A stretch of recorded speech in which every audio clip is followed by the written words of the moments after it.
ओम श्री गणेशाय नमः। ओम श्री रामायण पाठ आरंभ। ओम श्री सीता रामचंद्राभ्याम नमः। ओमे भोलनाथ माता पार्वती, ओमे माँ दुर्गा, ओमे श्री सीताराम जी, ओमे हनुमान जी। मैं आपका स्मरण करते हुए श्री रामायण का पाठ आरंभ करती हूँ। आपके श्री चरणों में मेरा सादर चरण स्पर्श है, प्रणाम है और नमस्कार है। ओम हे हनुमान जी, आपको मेरी ओम जय सीताराम जी की राम राम जी। ओम 34वां सर्ग। ओम गादी की उत्पत्ति, कौशिकी की प्रशंसा, विश्वामित्र का कथा बंद करके आधी रात का वर्णन करते हुए सबको सोने की आज्ञा देकर शयन करना। ओम रघुनंदन, विवाह करके जब राजा ब्रह्मदत्त चले गए तब पुत्रहीन महाराज कुशनाभ ने श्रेष्ठ पुत्र की प्राप्ति के लिए पुत्रेष्टि यज्ञ का अनुष्ठान किया। उस यज्ञ के होते समय परम उदार ब्रह्म कुमार महाराजा कुश ने भूपाल कुशनाभ से कहा।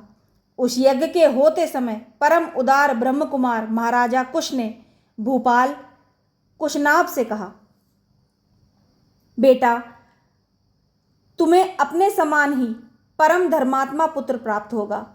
तुम गाधी नामक पुत्र प्राप्त करोगे और उसके द्वारा तुम्हें संसार में अक्षय कीर्ति उपलब्ध होगी। श्री राम पृथ्वीपति कुशनाभ से ऐसा कहकर राज ऋषि कुश आकाश में प्रविष्ट हो सनातन ब्रह्मलोक को चले गए। कुछ काल के पश्चात बुद्धिमान राजा कुशनाभ के यहाँ परम धर्मात्मा गाधी नामक पुत्र का जन्म हुआ। ककुतस्थ कुलभूषण रघुनंदन वे परम धर्मात्मा राजा गाधी मेरे पिता थे। मैं कुश के कुल में उत्पन्न होने के कारण कौशिक कहलाता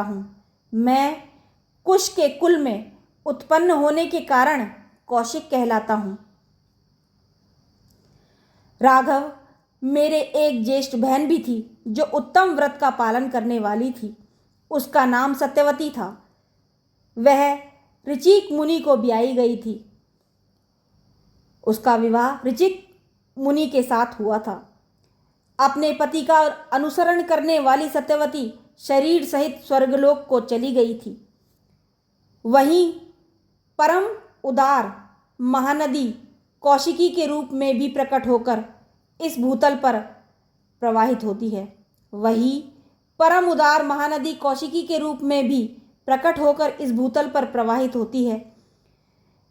मेरी वह बहन जगत के हित के लिए हिमालय का आश्रय लेकर नदी रूप में प्रवाहित हुई। वह पुण्य सलिला दिव्य नदी बड़ी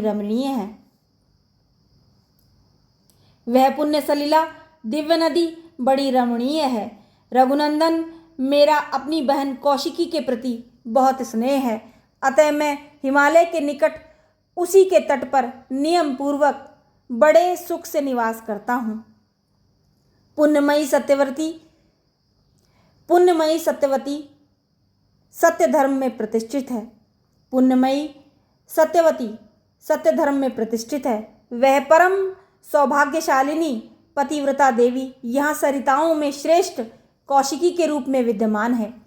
श्री राम, मैं यज्ञ संबंधी नियम को सिद्धि के लिए ही अपनी बहन का सानिध्य छोड़कर सिद्धाश्रम बक्सर में आया था। अब तुम्हारे तेज से मुझे वह सिद्धि प्राप्त हो गई है। महाबाहु श्री राम, तुमने मुझसे जो पूछा था उसके उत्तर में मैंने तुम्हें सोनभद्र तटवर्ती देश का परिचय देते हुए यह अपनी तथा अपने कुल की उत्पत्ति बताई है।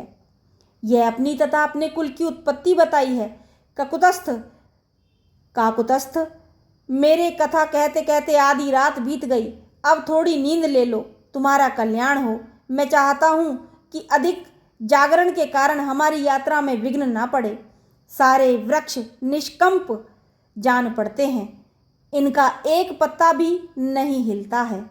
पशु पक्षी अपने अपने वास स्थान में सारे वृक्ष निष्कंप जान पड़ते हैं, इनका एक पत्ता भी नहीं हिलता है। पशु पक्षी अपने अपने वास स्थान में छिपकर बसेरे लेते हैं। रघुनंदन, रात्रि के अंधकार से संपूर्ण दिशाएं व्याप्त हो रही हैं। धीरे धीरे संध्या दूर चली गई।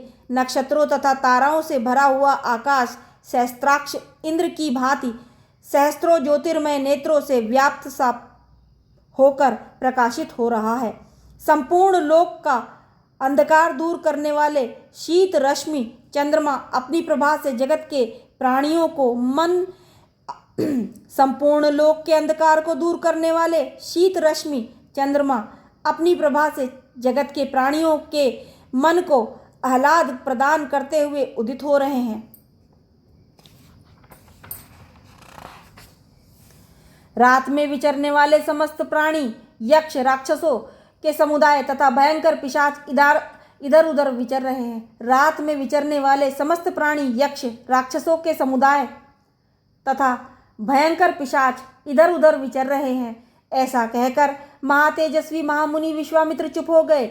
उस समय सभी मुनियों ने साधुवाद देकर विश्वामित्र जी की भूरी भूरी प्रशंसा की।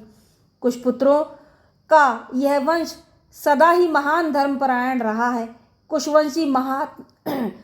कुशवंशी महात्मा श्रेष्ठ मानव ब्रह्मा जी के समान तेजस्वी हुए हैं। महायशस्वी विश्वामित्र जी अपने वंश में सबसे बड़े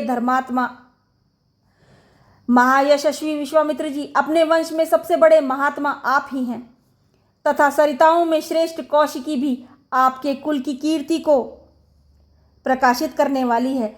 इस प्रकार आनंदमग्न हुए उन मुनिवरों द्वारा प्रशंसित श्रीमान कौशिक मुनि अस्त हुए सूर्य की भांति नींद लेने लगे।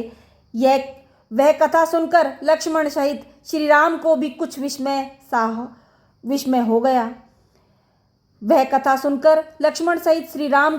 विस्मय हो गया। वे भी मुनिश्रेष्ठ विश्वामित्र की सराहना करके नींद लेने लगे। इस प्रकार श्री वाल्मीकि निर्मित आर्ष रामायण आदि काव्य के बालकांड में 34वां सर्ग पूरा हुआ। ओम जय सीताराम जी की, जय हनुमान जी की, राम राम जी।